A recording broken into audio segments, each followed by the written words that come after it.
Halloween is a multi-billion-dollar industry driven largely by the sale of costumes, candy, and decorations. And many people who participate in Halloween do so for the fun and excitement of dressing up or taking their children trick-or-treating. The Jehovah's Witness article on their website, The Truth About Halloween, presents a critical view of Halloween, emphasizing the pagan origins, connections with the occult, and perceived incompatibility with biblical teachings. The piece urges readers to consider the holiday's historical associations with supernatural and spiritistic practices, and it suggests that participation in Halloween is at odds with Christian values. While the article makes some valid points about the origins of Halloween and certain customs, it also displays a one-sided approach.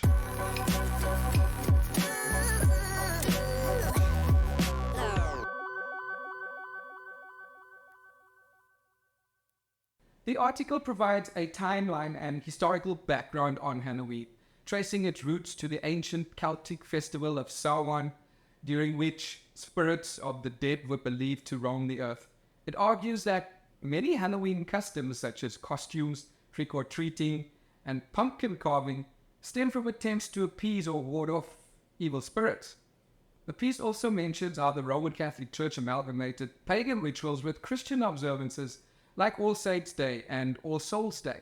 Now, while the historical connection between Samhain and modern Halloween is well documented, the article oversimplifies the transition from ancient religious practices to modern-day customs.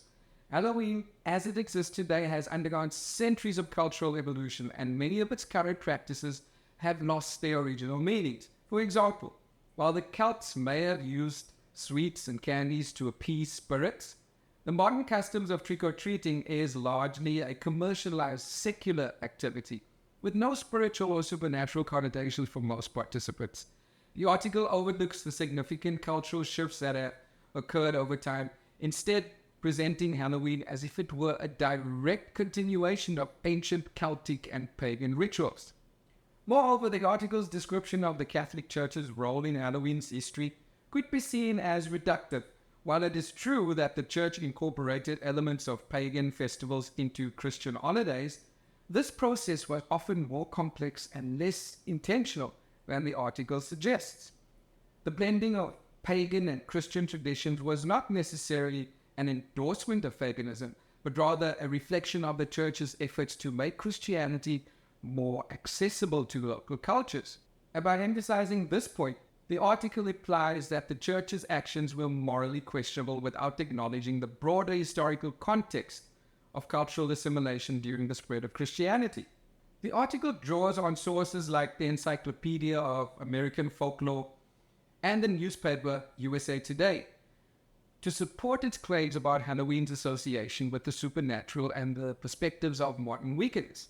While these sources are legitimate, the article selectively quotes them in a way that reinforces its anti-Halloween stance without providing a more nuanced view. For instance, the USA Today quote from a professed witch stating, "Christians don't realize it, but they're celebrating our holiday with us. We like it," is used to suggest that Halloween is fundamentally pagan and that Christians who celebrate it are unwittingly participating in occult practices.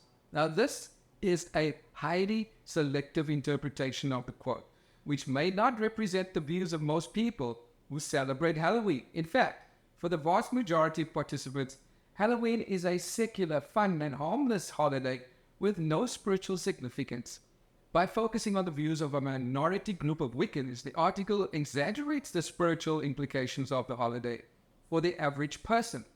Additionally, the article's reliance on the Encyclopedia of American Folklore to describe Halloween as integrally connected to spiritual forces is another example of selective sourcing.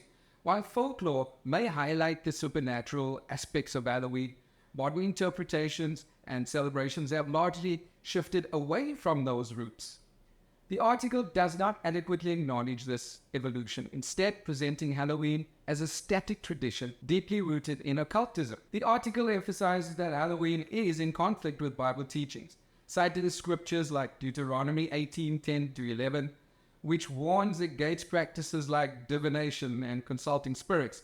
It argues that Christians should not participate in Halloween because it promotes involvement with the spirit world and the occult. Now, from a theological standpoint, the article is consistent with Jehovah's Witnesses' broader interpretation of biblical teachings regarding the occult. Jehovah's Witnesses take a literal approach to Scripture, and their opposition to Halloween aligns with their rejection of practices they believe involve spiritism or demonism. However, this interpretation may not be shared by all Christians.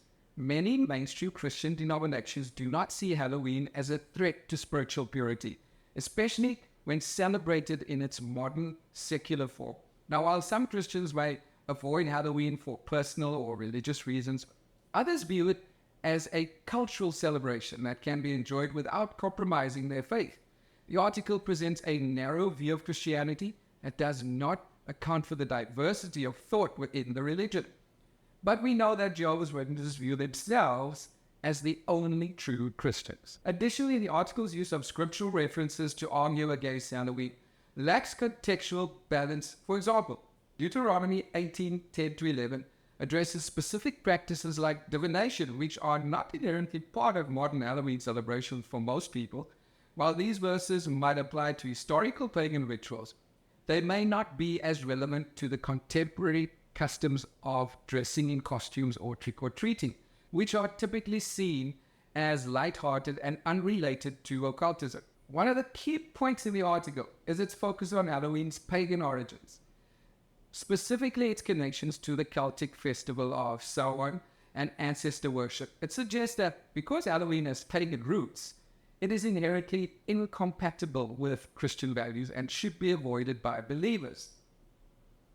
Now, this argument, while common amongst some religious groups, overlooks the fact that many modern holidays and traditions have evolved from pagan origins but are now celebrated in a completely secular or refined context. For example, Jehovah's Witnesses use wedding rings in their wedding ceremonies, which has ancient so-called pagan ceremonial roots. Almost 5,000 years ago, ancient Egypt was the first known culture where people would exchange rings of love, often made of woven reeds or leather. It is said that the Egyptians saw the ring, a circle, as a powerful symbol, the band with no end representing eternal life and love, and the opening representing a gateway to worlds unknown. And rings were highly regarded in their culture, especially scarabs and signets. Now, the article does not address this inconsistency, which weakens its argument against Halloween based solely on its origins. Moreover, the emphasis on Halloween's pagan roots overlooks the fact that many people today, including Christians, celebrate the holiday without any knowledge or intent of engaging in spiritistic or pagan practices. The focus on pagan origins may not resonate with individuals who see Halloween as a secular, commercialized holiday that has little to do with its historical roots. The article assumes that Halloween's supernatural themes are inherently harmful, stating that the holiday is integrally related to the prospect of contact with spiritual forces, many of which threaten or frighten. While this may have been true in ancient times, the article does not engage with the cultural and psychological aspects of why people continue to enjoy Halloween in modern society. Psychologically, Halloween allows individuals, especially children, to confront their fear in a controlled, playful environment. Dressing up as a vampire, a werewolf, or a ghost is not an attempt to summon spirits, but rather a way to explore imagination and creativity. The article dismisses this aspect of Halloween, focusing instead on its perceived spiritual dangers. Additionally, Halloween serves a cultural purpose by allowing communities to come together and celebrate. In many neighborhoods, trick-or-treating is a time for families to bond, meet their neighbors, and participate in a shared activity. Now, the article does not address these positive aspects of the holiday, choosing instead to focus on the historical associations with the occult. The article briefly touches on similar celebrations worldwide, such as the Day of the Dead in Mexico, the Barn Festival in Japan, and various ancestor worship rituals in Africa and South America. It suggests that these celebrations, like Halloween, are problematic because they involve contact with spirits of the dead. Now, while it is true that many cultures honor their dead through festivals, These practices are often deeply rooted in local traditions and beliefs that go beyond Western interpretations of the supernatural. For example, the Day of the Dead in Mexico is not a celebration of the occult, but a time to honor deceased loved ones and to remember family history. It is a culturally significant holiday that reflects the Mexican view of death as a natural part of life, rather than something to be feared or avoided. The article's failure to engage with the cultural significance of these holidays shows a lack of understanding or respect for the diversity of thought around death and the afterlife.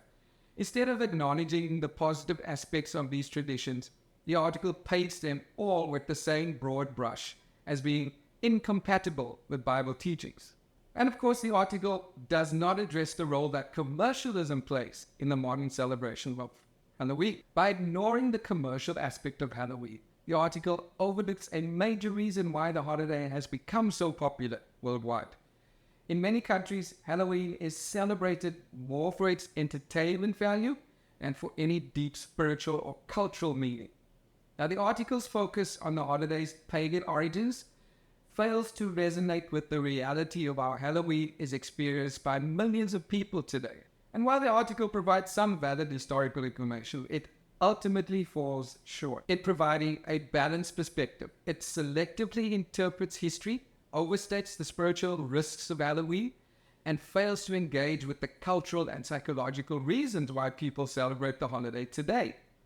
Halloween has evolved significantly over time, and that its modern-day celebration is largely secular and commercialized. While individuals may choose to avoid Halloween for personal or religious reasons, it is equally valid for others to view the holiday as a fun and harmless cultural event. So happy trick-or-treating, everyone!